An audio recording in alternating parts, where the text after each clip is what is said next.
Singer Sidhu Moosewala के साथ थार में मौजूद दोस्त ने बताई हत्याकांड की पूरी कहानी। सिंगर सिद्धू मूसेवाला हत्याकांड को आज 1 साल पूरा हो गया है। 29 मई 2022 को पंजाबी गायक सिद्धू मूसेवाला को सरेआम गोलियों से भून दिया गया था। उस दिन मूसेवाला के साथ मौजूद शख्स से हमने बात की और उन्होंने बताई कहानी। सिद्धू मूसेवाला को चाट और फास्ट फूड खाने का बहुत शौक था। पिछले साल इसी 29 मई की उस मनहूस शाम वो गोलगप्पे खाने के लिए हवेली से निकले थे। सुखपाल सिंह और साथ जा रहे दोस्तों से कहा कि अभी कुछ देर में लौट आएंगे, लेकिन किसी को नहीं पता था कि मूसेवाला अपनी लास्ट राइड पर निकल चुके हैं। हत्याकांड का 1 साल पूरा होने के बाद जब RK न्यूज़ की टीम दिल्ली से 350 किलोमीटर दूर पंजाब के मूसा गांव में पहुंची तो यहाँ उस हत्याकांड के 2 चश्मदीदों से मुलाकात हुई। पहले थे सुखपाल सिंह, जो परिवार की देखरेख से जुड़े हैं। दूसरे थे गुरप्रीत सिंह उर्फ पिंका। पूरे गांव के साथ साथ ये दोनों भी उस भयानक दिन को अब तक नहीं भूल पा रहे हैं। सिद्धू मूसेवाला ने पिस्टल दिखाते हुए कहा, गनमैन की ज़रूरत नहीं पड़ेगी। हवेली यानी सिद्धू के घर के मौजूद गैराज में घूमते वक्त सुखपाल सिंह से हमारी मुलाकात हुई। चेहरे पर एक अजीब सी उदासी और जिम्मेदारियों से झुके कंधे। ये शख्स इस वक्त मूसेवाला के बूढ़े माँ बाप और उनके कामकाज की पूरी जिम्मेवारी उठाएंगे। हवेली, मौत वाला रूट और समाधि पर उमड़ते फैंस। 1 साल बाद ऐसा है मूसेवाला का गांव। 29 मई की उस शाम को याद करते हुए सुखपाल सिंह बताते हैं कि मूसेवाला मुझे घर के गैराज वाले गेट पर मिला। वह थार गाड़ी से कहीं जा रहा था। मैंने इशारे से पूछा, कहाँ? मूसेवाला ने गाड़ी से इशारा किया, गोलगप्पे खाने। मैंने इशारे में आगे पूछा, गनमैन सिक्योरिटी गार्ड कहाँ हैं? उसने हाथ में अपनी पिस्टल उठाकर मुझे दिखाई कि हथियार मेरे साथ है। सुखपाल सिंह आगे बताते हैं कि वहाँ से वह अपने घर की तरफ चले गए और मूसेवाला मेन रोड की तरफ चले गई। वहीं चौराहे पर फास्ट फूड की दुकान थी। वो कहते हैं, मैंने घर पहुंचकर बस पानी का गिलास उठाया ही था कि जवार के गांव से मेरे जानने वाले का फ़ोन आ गया कि यहाँ सिद्धू मूसेवाला पर फायरिंग हो गई है। मेरे हाथ से गिलास छूट गया। मैंने फटाफट माताजी सिद्धू की माँ को फ़ोन किया और गोलीबारी के बारे में बताया। माताजी ने कहा कि जल्दी आ जाओ और मैं भी घर से फटाफट निकली हूँ। इतनी देर में माताजी मोटरसाइकिल पर किसी और के साथ बैठकर घटनास्थल पर पहुँच गई थी। सुखपाल आगे बताते हैं कि फिर वह हॉस्पिटल में पहुँच गए, जहाँ सिद्धू मूसेवाला को मृत घोषित कर दिया गया था। बुलेट प्रूफ गाड़ी गनमैन छोड़कर थार से क्यों गए थे सिद्धू मूसेवाला? 29 मई हत्याकांड को लेकर हमारे मन में कई सवाल उठते हैं।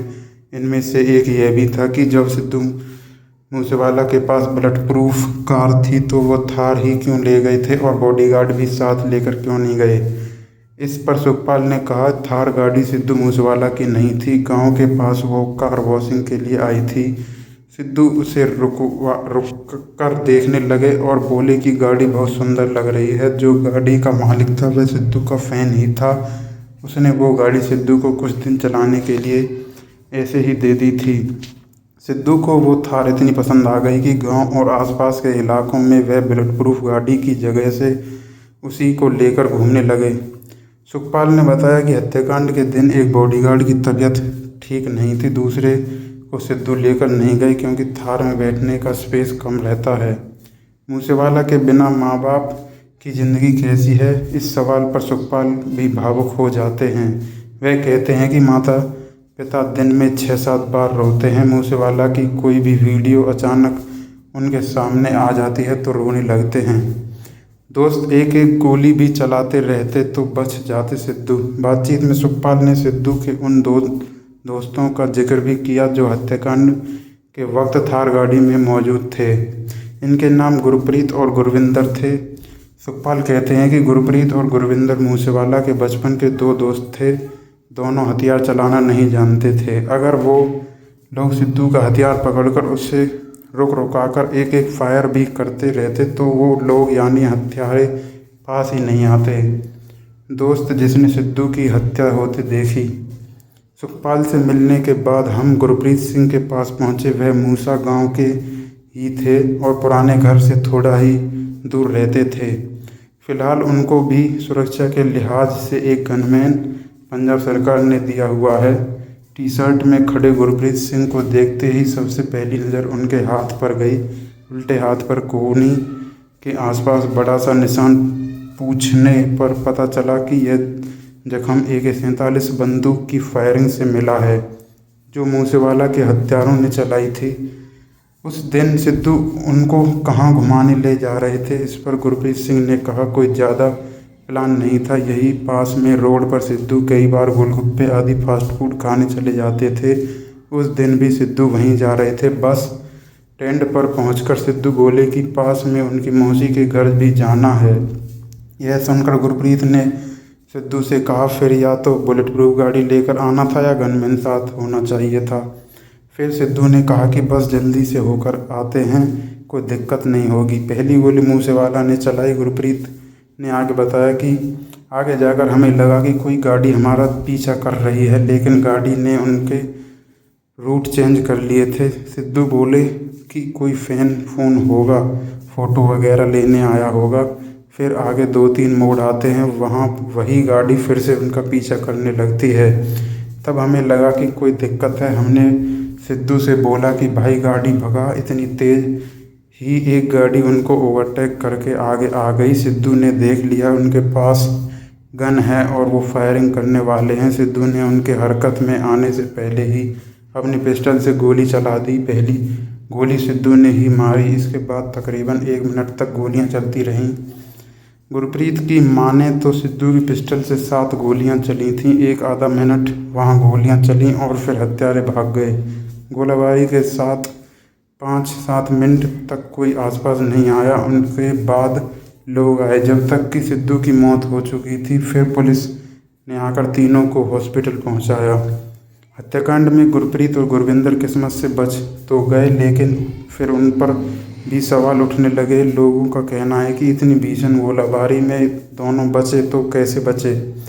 इसका जिक्र करते हुए गुरप्रीत बोले कि लोगों ने कहा कि ये साथ में थे, ये क्यों बच गए, इनका हत्याकांड में हाथ होगा, लेकिन सिद्धू का परिवार हमारे साथ था, उन्होंने कभी कुछ नहीं बोला।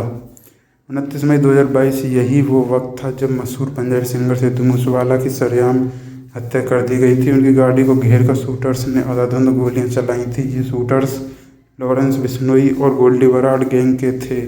हत्याकांड कितना भयानक था इसका अंदाज़ा इस बात से लगाया जा सकता है कि पोस्टमार्टम में सिद्धू के शरीर पर गोलियों के 24 निशान मिले थे। यानी हत्यारे किसी भी कीमत पर मूसेवाला को जिंदा नहीं छोड़ना चाहते थे। करीब 1 मिनट तक चली गोलियों का खौफ उस इलाके के लोगों के चेहरे पर अब तक देखा जा सकता है। हत्याकांड पर बात करते हुए मूसेवाला के वकील सत्येंद्र पाल सिंह मित्तल और मूसेवाला के ताऊ चमकौर सिद्धू ने आरोप लगाया कि इस हाई प्रोफाइल मामले में सरकार अभी संजीदा नहीं दिखाई दे रही है। उन्होंने कहा कि गोल्डी बराड़ को इंडिया लाकर ही पूरे मामले का खुलासा हो सकता है। चमकौर सिद्धू ने आगे कहा कि मूसेवाला का नाम विक्की मिद्दू खेड़ा हत्या मामले में बिना वजह जोड़ा गया, जबकि उसके साथ मूसेवाला का कोई लेना देना नहीं था। वह बोले कि सगनप्रीत कभी भी सिद्धू का मैनेजर नहीं था।